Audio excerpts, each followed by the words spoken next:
Hi everyone, I'm going to read our Persuasive Essay Writing Checklist. You can read along with me on this video, or you can pull out your own checklist and read along on your paper. Overall, I wrote an essay about a topic that I know a lot about. I chose a strong opinion about that topic and thought about reasons and evidence that would convince the reader to agree with me. And here we have our picture of someone thinking hard about something they know a lot about and coming up with an opinion. And we know those opinions usually fit into one of four boxes. This is better than that. People think, but really, it used to be, but now, it is, but it should be. And on the right side of the checklist, we have our not yet, starting to, and yes. And you can decide where you are. Did you do this? Yes. Do you feel like you kind of did it, or you did part of it? Starting to, or not yet is something you really need to work on. Boxes and bullets. I used boxes, bullets, and dashes to make a plan for my essay before I started writing. I thought about the order of my reasons. I put the most important reason last. I looked at my plan many times while I wrote to make sure I was using all of my ideas and organizing my essay.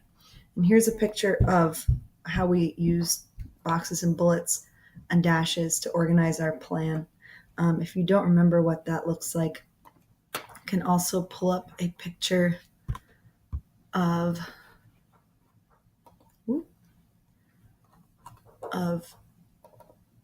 my plan that was in my writing notebook. Boxes, bullets for my reasons, and dashes for all of my evidence. Speaking of evidence,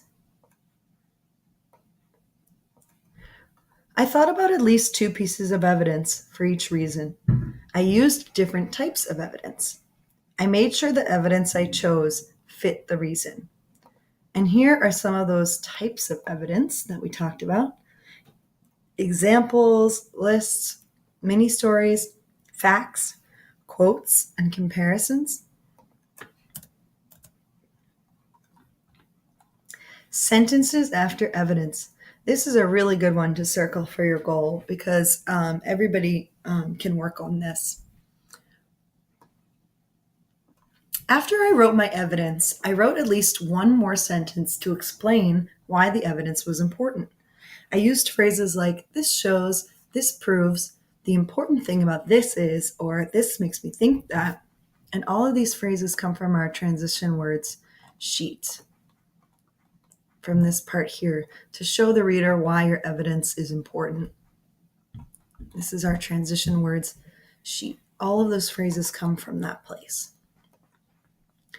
And I have an example here of a paragraph from our ice cream essay that we looked at as an example at the beginning of the unit. And I'll read it out loud for you. One reason why ice cream is the best is there are many types of flavors. For instance, you can choose from Oreo, pineapple, chocolate, and more. This is important because more people can enjoy ice cream because they might enjoy different flavors. Additionally, it's exciting to try new flavors all the time. So this person used a phrase, this is important because, and they said that to explain why it's so great to have so many different types of flavors of ice cream. They had some evidence. They had a list of flavors. They had Oreo, pineapple, chocolate, and more. But who cares? Why do we care about all those flavors? They explained why it's important, and they used two sentences to do it. So the reader really can understand why these ice cream flavors are such a big deal. Paragraphs. This is a great one for everyone to circle for their goal. Even if you're using paragraphs, there's more to it than just using paragraphs. So it's a good one for everyone to circle. I indented at the beginning of my paragraphs. I made sure my other lines touched the left side of the paper, the left side line of the paper. Usually that line is red. I only skipped lines in between paragraphs. So I want to pull up one of our student examples to look at the paragraphs that this student used. We can see that they have indents in the beginning of their paragraphs, right before the word in, right before the word when. So we can see clearly there's 2 paragraphs on this page. It's also really clear because there's a line in between. They skipped a line in between their first paragraph and their second paragraph. And we know that the first paragraph is going to be the introduction, and the second paragraph is going to be their first reason. Your essay should have 5 paragraphs: introduction, reason 1, reason 2, reason 3, and conclusion. That's 5 paragraphs.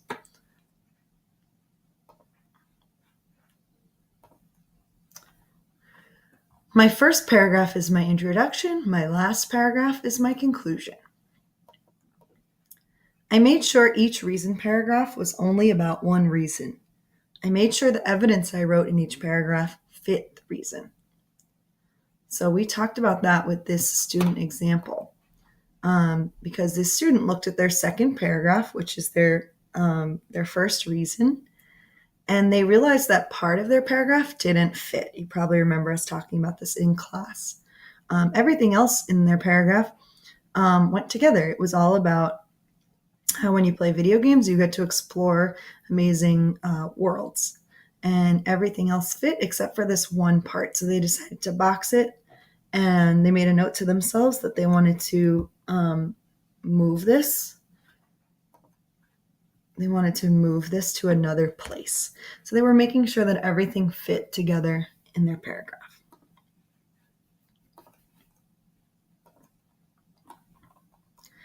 Introduction. To start my introduction, I wrote a sentence about why my topic is important in our world. I used phrases like there are, in the world today there are, imagine, sometimes, or of all the, to write my first sentence. Then I wrote my opinion from the box in my plan. I used a phrase like, in my opinion, I think, or I believe to write my opinion. Then I listed my reasons inside of one sentence to give the reader a preview of what they are going to read next. So we talked a lot about how introductions are kind of like movie previews, movie trailers. It gives the reader an idea of what your whole essay is going to be about. And you know that we talked about, where is it? I'm lost in papers. We talked about how if you do these 3 things in this order, you'll have an excellent introduction. Okay, transition words and phrases. So we recognize this little guy from our transition words sheet. And this is where you're going to find all those awesome transition words and phrases to do all of these special things in your persuasive essays, like showing the reader that you're going to write an example, or showing the reader that you're going to write a mini story, or telling the reader more, or using figurative language. They're all here on this sheet. I used my transition words and phrases sheet to tell the reader when I was going to write about a reason, when I was going to give an example, when I was going to tell a mini story, when I was going to tell the reader more about an idea, and when I was going to use figurative language. I remembered that a lot of these words and phrases are almost always followed by commas. So you'll notice on your sheet that some of these phrases have commas. It's really important to remember that they have commas and try to remember to use them in your writing, because they really help the reader realize, oh, this is a transition word that I know. Conclusion.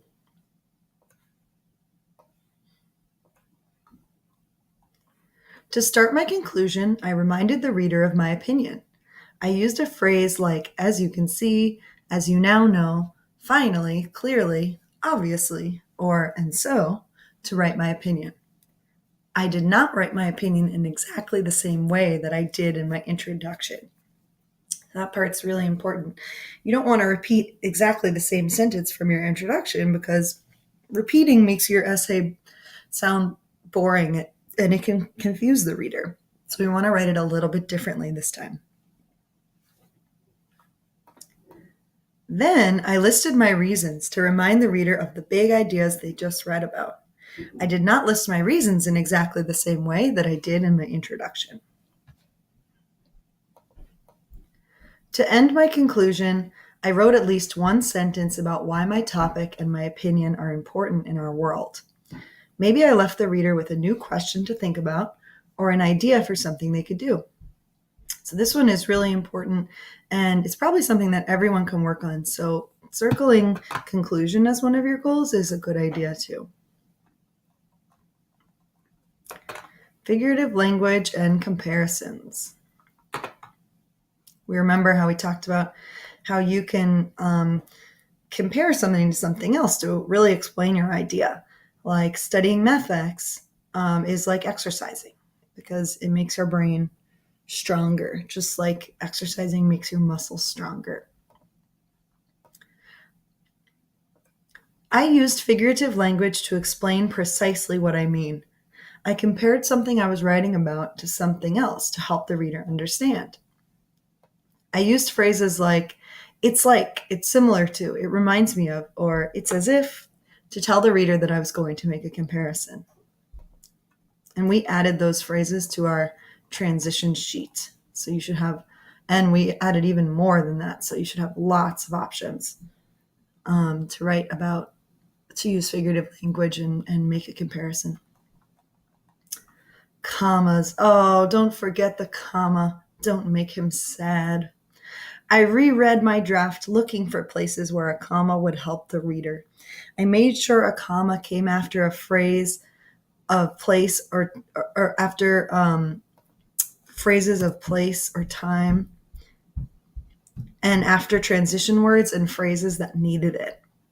So we talked about phrases of time and place in narrative writing, and we're going to remember to do that in our persuasive writing as well.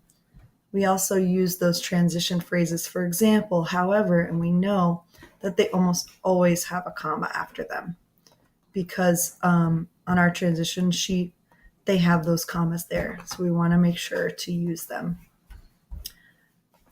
Sentences. I wrote in sentences to help the reader understand my writing. I used a noun and a verb in my sentences. I capitalized the first word in a sentence. I used end punctuation marks, like a period, a question mark, or an exclamation point. So these we will learn about in word work. And we have this on our board and copied down in your notebook to help you remember everything that makes up a sentence. We also talked a lot about the fanboys, for, and, not, but, or, yet, or so. And those are here on your checklist also. And last but not least, spelling. I used the word wall and my word work notebook to remember all of the homophones I've learned this year.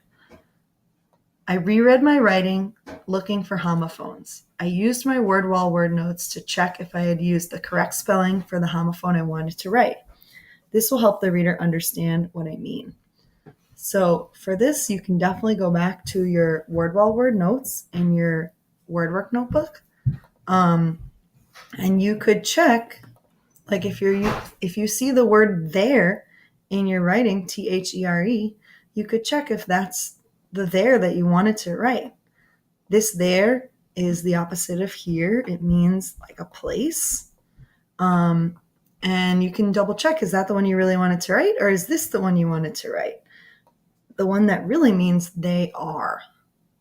Maybe that's what you meant to write, and you just used a different spelling. So you want to make sure you use the right spelling so that your reader really knows what you mean and they don't get confused. Okay, so please leave a comment about the checklist, or you can write your comment at the bottom of the checklist. And you have lots of ideas here about things that you can work on in your publishing and for your on-demand.